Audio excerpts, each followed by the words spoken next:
Papasok ako. Alam niyo mga sis, dati ang taray-taray ko, konting mali lang ng katulong, nasasampal ko na siya agad. Report, pakitawag na yung driver. Ayan. Report! Ano pa? Report! Ay!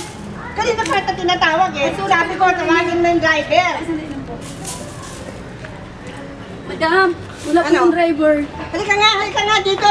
Ako, nagigigigil na ako sa'yo ha. Nagigigil na ako, nguhungod ko yung mukha mo sa sa'yo ha. Tapos pag may gusto ko malinis lahat ng paligid, ayoko nang maduming paligid. Pag nakakita lang ako ng konting dahon-dahon, talaga ako galit na galit ako niya. Ama, sisters, dati talaga, sobra talagang ano yan, taray, nakakaubos ng pasensya. Nung minsan nagsimba ako, may nagbigay ng flyers.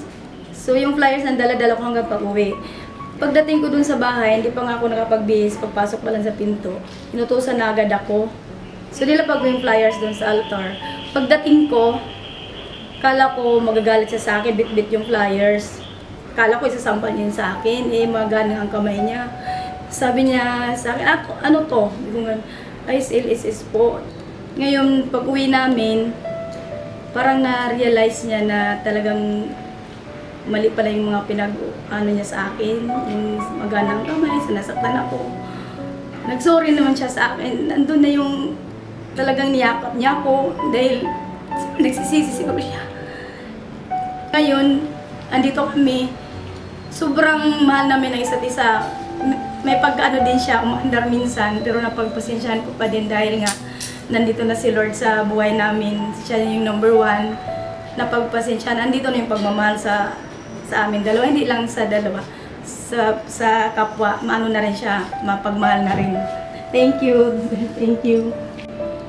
Anong nangyari po yung Bagyong Yolanda? Ito pa ako sa Manila. Kaya napilitan akong umuwi. Gano'n na lang yung nakita ko sa mga naipundar namin. Nawala po lahat yun. At naiwan na lang na kamag-anak ko. Isa na lang. At dalawa na lang po kami. Yung may isang grupo na tumulong sa amin. Na nag-ikwet ko na patuloy lang yung buhay. Noon ako nakaisip na wala naman na magagawa, kundi kumapit na lang ulit sa Diyos. At napakabait talaga ni Lord.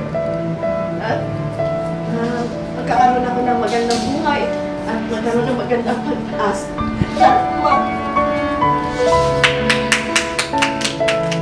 Patay sa kasalanan, ngunit buhay dahil kay Kristo. Ano ngayon ang sasabihin natin? Patuloy ba tayong magkakasala upang sumagana sa atin ang kagandahang loob ng Diyos? Hindi. Tayo'y namatay at inilibing na kasama niya sa pamamagitan ng bautismo upang kung paanong binuhay na muli si Kristo sa pamamagitan ng dakilang kapangyarihan ng Ama, tayo na may mabuhay sa isang bagong pamumuhay.